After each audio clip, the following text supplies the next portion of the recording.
Thank you so much, sir. Good morning, ladies and gentlemen. My name is Nongbri. I'm the Joint Secretary and Director, IT&C, Meghalaya. So my presentation today is on the digital infrastructure as a backbone of service delivery. And here, the mandate of the IT&C department is to ensure that we create an enabling ecosystem so that we can transform the e-governance initiatives and the citizen-centric services seamlessly across the state of Meghalaya.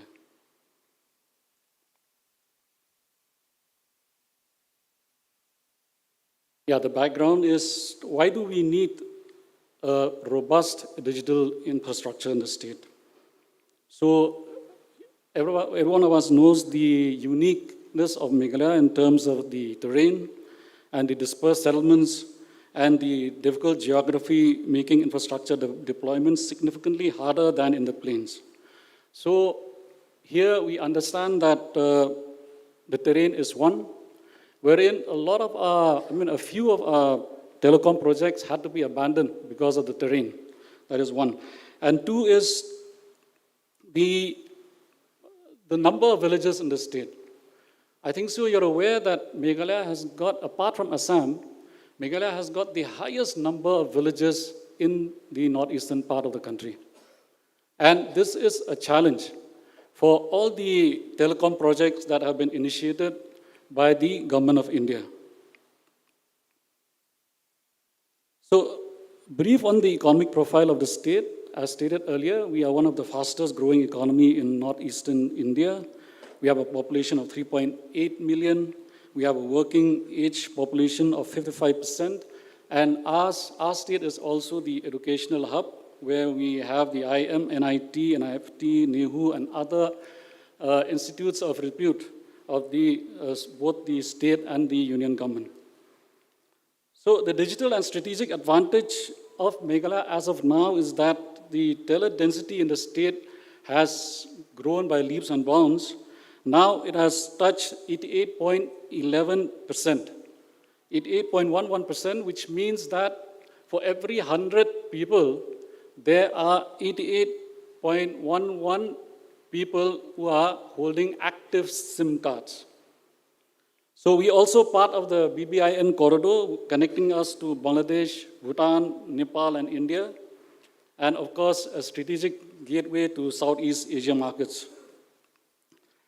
Coming to the scenario in the mobile connectivity in the state, as on 31st March 2026, out of the 7,100 villages that have been covered by mobile coverage, 6,932 villages are on 4G. So which means 97% of the villages covered with mobile are on 4G. And there are only 3% villages which have been left uncovered, and this 3% works out to around 168 to 170 villages, wherein we are trying to cover this through the 4G saturation project of the Government of India. And then we have, as on March 2026, we have 29.2 lakh mobile subscribers, and then broadband subscribers, 25.3 lakhs. I'll come to the flagship program of the IT department.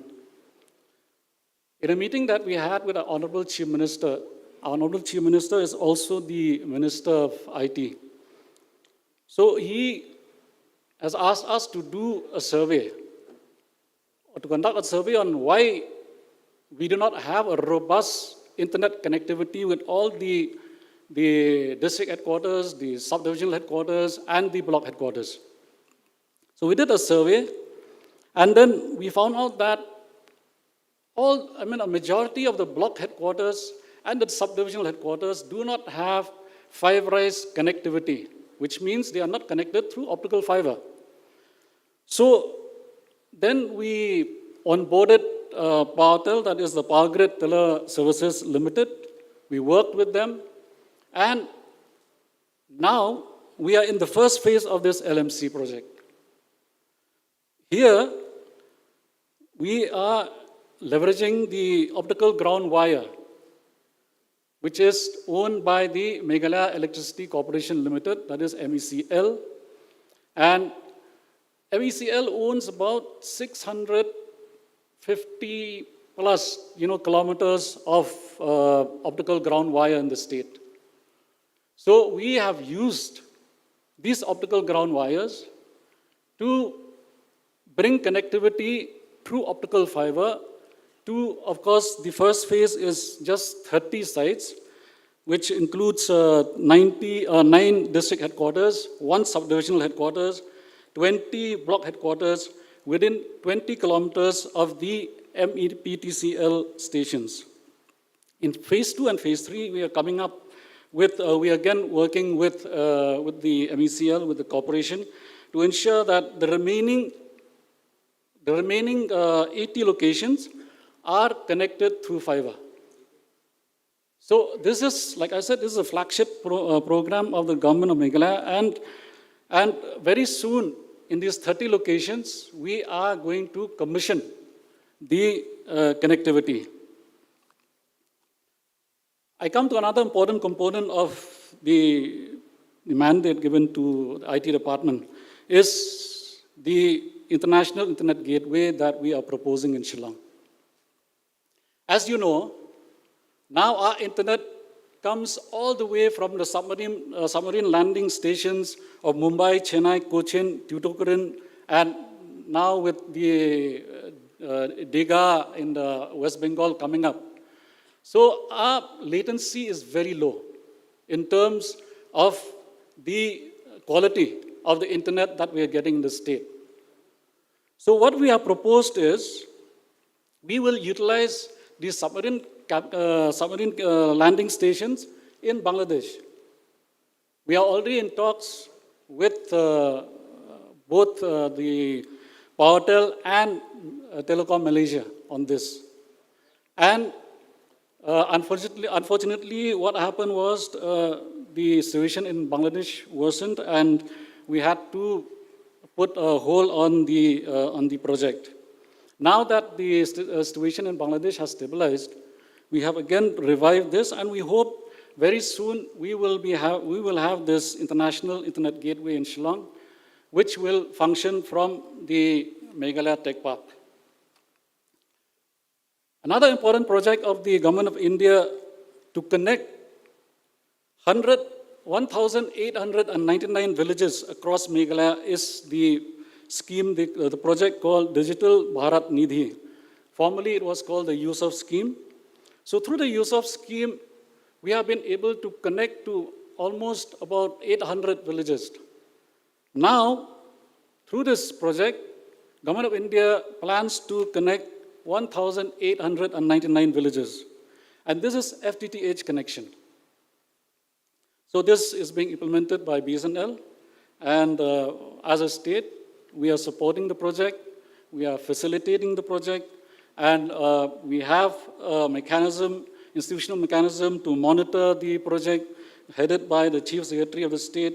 We have the State Broadband Committee, then we have the working group, and I guess all the DCs are here are aware that they have the district monitoring committees. Another important project which the Government of India has recently sanctioned is the Meghalaya State Wide Area Network, which of course now is functioning only in limited locations. But we are planning to upgrade this.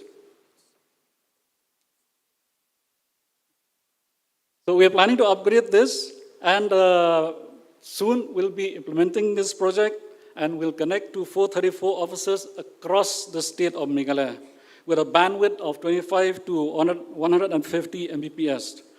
So, and then we come to the state Meghalaya data center. This has grown exponentially in terms of the applications that we are hosting. You won't believe it, last year we had just 80 applications, and this year we are having 160 plus applications hosted in the state. And there's innumerable applications coming on a daily basis. So now we are trying to work on a state-of-the-art data center. We are working with the best of the best companies in the country to ensure that we get a state data center that will comply to all the terms, conditions of the Government of India. Then we come to the AI Center of Excellence, which we are proposing in Shillong. We have already worked on this. The funds will be coming, and we are partnered with NASSCOM. 10,000 square feet has already been allocated in the Shillong Tech Park, Phase 2. And then we have the Data and AI Lab, where we have identified 3 institutes, namely Shillong Polytechnic, ITI Rinja, and ITI Tura for the Data and AI Lab. And then we come to the Meghalaya Tech Parks. Here we have the first tech park, which is fully functional. We have 1,500 employees operating from the tech park, and 8 companies, all US-based companies, multinational companies. And then this tech park too, we are going to commission by September, and we already have companies who have already signed agreements with us. And then, of course, the Tura Tech Park is also coming up. So these are the projects which we have initiated from the IT department. And hopefully, in the next 4 to 5 years, we'll be able to stabilize the internet connectivity in the state up to the block level and up to, in fact, all the offices in the block, within the block and in the villages will be connected through a stable internet connectivity, which hopefully will enhance the services to the citizens, and of course the e-governance initiatives which we have taken as a state. Thank you so much.